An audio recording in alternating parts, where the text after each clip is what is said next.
Never thought I'd say it, but we're here, folks. We're at the 10th anniversary of TMNT 2014. There's not a lot I remember. At this time, I was probably still watching the TMNT show on Nickelodeon, getting the action figures, waiting for the newest Marvel movie. I think I remember watching this when it came out, but that's the problem with this movie. I don't really remember anything about it, even after I rewatch it. I think that's the main problem about this movie. Every single TMNT movie that we have watched, whether good or bad, is memorable. Even the later movie. But this one is kind of forgettable. And arguably, that's way worse than a movie being bad. I remember the marketing of this movie when it came out. Pizza Hut, Toys R Us, it was everywhere. I was so hyped to watch this movie. I was so excited. The sad thing is, I don't remember it. I don't have a microphone on, so if you hear sounds in the background, my apologies. I need to start investing in some audio and camera equipment. So let's talk about TMNT 2014.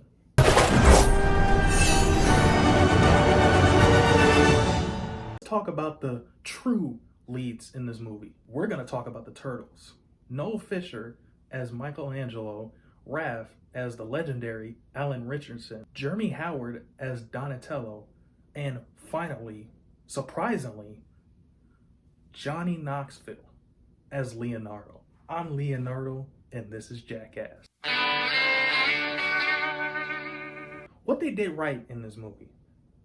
I liked how they did Raph's character, and also Mikey's, because Mikey is really funny in this movie, just like he is in all of them. I think the down parts are Donatello, and I think that's just in general. Donatello, games, books, movies, hasn't really been focused on. And it kind of sucks, because Donatello is really cool. He's a really cool turtle, even though he's the smart, nerdy one. There's a lot of potential for him, but movies and TV shows just kind of brush him to the sidelines. I like how they got Raph's character into the forefront, basically, in this movie. And I like how it focuses on how he views his brothers, or how his brothers view him, or how he feels like his brothers view him, and how that insecurity kind of plays into how he treats his brothers. Now, Michelangelo, he's kind of like a blank sheet of paper. I mean, just a regular sheet of paper. Like, he's the comic relief. There's no character arc for him, and there's nothing really for him to do except be the comic relief, which Michelangelo is. So you can't really blame them for that. Leonardo is actually really cool. And if you have good media of Leonardo is hard to find. I just don't think this movie did him well. He's just the boring, stoic leader. I mean, from anybody outside looking in, that's who Leonardo is. But if you really see into his characters, if you see the other TV shows like the 2003 show and the 2012 show, you would see that there's so much layers that this movie did not portray. And I understand they're working in an hour and 24-minute movie, so you can't have that many characters do that much. But here's the problem, another problem. Just like the Transformers movies, they focus too much on the human characters. So let's transition to the human characters. Megan Fox. Yeah, she's back. And Will Arnett. They're fine. They're fine. I'm not like those other people who are mad because she's April O'Neil. April O'Neil can be whoever she wants. There's no basis to base her off of. Because even in the comics, she was different. From the original comics, she was a black woman. In the 80s, she was a reporter. And in the 2012 show, she's a teenager. And in the new 2023 movie. But she can be betrayed, whatever. But as long as you do the character right and give her a purpose. In this movie, what was really her purpose? I mean, she saved the turtles, which is good. I mean, that's great. Which gets me to my next problem. Shredder. What was that? No, I'm joking. I thought he was all right. I prefer my Shredder to be a stoic, badass, a cape, suit, maybe a little bit of armor, but he is just so dope that he just, nothing can stop him. So he doesn't need weapons, he doesn't need an armor. His body is an armor. And in this movie, he's basically a mix between a Shredder, an Iron Man suit, and a Transformer, which is kind of fitting because this movie was directed by Platinum Dunes. If you don't know what that is, that's a Michael Bay production. If this was in the same world as Transformers, I would have no doubt in believing that. Now, the Megan Fox thing would throw people off, but for me, that's believable. I mean, actors play the same characters in the same series a lot of the time. Is this even a plot? It's just this random series of just stuff happening that leads to a big fight. But let's try to piece it together. It starts off with Master Splinter talking about the Turtles and the Shredder and how they came to be, how the Shredder came to New York and started wrecking shop. April O'Neil, who's a reporter, is reporting on these activities. Now, I thought would have been brilliant if they made it why she's a reporter is because she wants to know who killed her father. Now, she knows it was, or she thought was, the Foot Clan. It would be so amazing if it was just, I want to know the people and I want to shut down the people who killed my father. That's not why she does it. She does it because she wants to become a great reporter, which, who wants to do that? I'm not knocking it. If you want to be a reporter, go ahead, good, but her dad was a scientist. How does that correlate with each other? One day she goes back to the shipping dock where she finds Raphael just throwing around ship crates like they're freaking footballs and knocking these enemies into walls, possibly breaking their bones. And this Asian woman that I can't think of, she's here trying to get the Turtles to surrender themselves. But nah, they ain't surrendering. They wreck shop. They are throwing these guys around like it's like they're plastic. Like they're throwing them into subways. I think they're killing half of these people. If you see it, it's just brutal.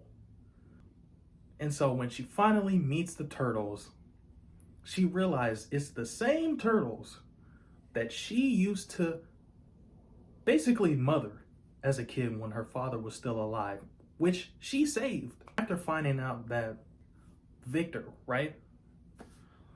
He comes back, he's telling Shredder, we need to go find the Turtles, we need to steal their blood so we can make an antidote to a toxin that they also made so he can become, in his word, stupid rich. That's some A1 dialogue right there. The Turtles finally end up in NYC. They stop Shredder by doing Buck Buck, which I thought was a pretty good scene.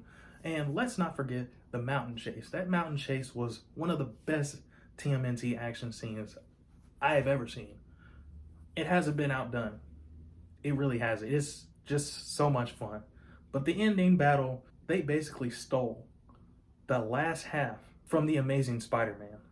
I mean, the parallels are just uncanny. You can just see it from the tower finally falling off.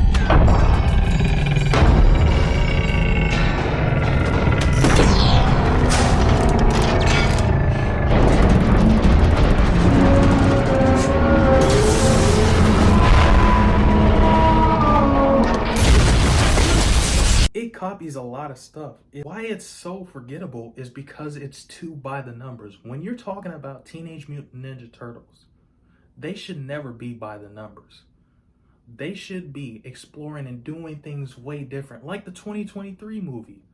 It did so much new that even some TMNT fans don't like that movie, and I can understand, but I like that they did something new that us TMNT fans haven't seen ever. This movie does everything the same. Even when it comes to just story, the story is the same as every other action or sci-fi movie you've ever seen. Not giving life or any substance to this amazing IP. And I think that's the problem. Yeah, let me tell you, I love these turtles. I think the design doesn't look as bad as people say it does. Like, if turtles were going to be here in real life, this is what they would look like. I think that's just something we have to understand. They're not going to look like these guys in rubber suits. That's just not happening. That's unrealistic. They made these guys literal 6-foot hulks. Ninja Turtles should never be that big or that muscly, because they don't even need to be ninjas. They're literally just super powered Hulks. They're just Hulks. They're mini Hulks. Because all through this movie, they're just punching people through walls, punching their lights out. It's like, and they're even bulletproof. So what's the point of even being a ninja if you can literally just knock the daylights out of somebody by just punching them? Are you always telling me what to do? TMNT, they're supposed to be stealthy, smooth, skilled, like Spider-Man, except, in my opinion, way more agile. They're ninjas. They train their whole lives for this. These people look like they go to the gym. Whenever they're in situations, peril situations, us as an audience, we don't buy it because they're just so freaking huge against humans that whenever they're in danger, you don't feel the danger. You don't feel scared because you know you're going to find a way out because you're 6-foot muscular mutants. And I think that's the main problem. They left the ninja out of Teenage Mutant. And these people don't even look like teenagers. They look like they're 35. Anyway, that was it. TMNT, I still hold love for this movie. I think there's some things, like the scene at the end with Raphael when he's spilling his heart out to his brothers. That's something that screams Teenage Mutant Ninja Turtles. The family drama, everything that happens in that world with that family, you feel it because you feel part of that family. So when he spills his guts out to his family, that really hit me on an emotional level. But you don't get stuff like that often in this movie. You don't get those iconic scenes from like the 1994 scene where instead of hitting and abusing these sons, like Splinter really is an abusive dad. I mean, if you see this scene where he literally just chokes the hell out of Raphael like he would do a bad guy, which he did do in this movie, Splinter is never that. Even in the 2012 show, he never chokes out any of the brothers with his tail. I felt like that was a step too far because that's borderline abusive. He loves his sons. He wants to bestow wisdom upon them, not abuse them and force it into them. Like I said, you don't get scenes where Splinter in the 1990 movie where he rubs Raphael's head and saying your anger is your biggest downfall. You don't get emotional scenes like that, or heart-pounding scenes from the 2007 movie where Raph has finally had enough of Leo and Leo gets kidnapped and they have a fight. You don't get scenes like that hit you. You just get one scene and just a bunch of jokes that don't really work. And I think that's the problem. It loses the heart of what TMNT is. It just feels by the numbers, which a TMNT movie should never feel by the numbers. It should always do something and strive towards something different, because the TMNT is something different. You don't see stuff like that often. So when something that fantastical feels by the numbers, it fails. That was my review, guys. I hope you agree with me. If you don't, then well, to each their own. I still like this movie, even from all the bashing and stuff that I said about this movie. I think it's still a fun time. This is definitely a popcorn flick. And so hopefully with the next sequel coming out like in 2026, it learns from all the past mistakes past TMNT movies have made. And they're finally making something worth watching. See you guys later. Hope you guys are doing well.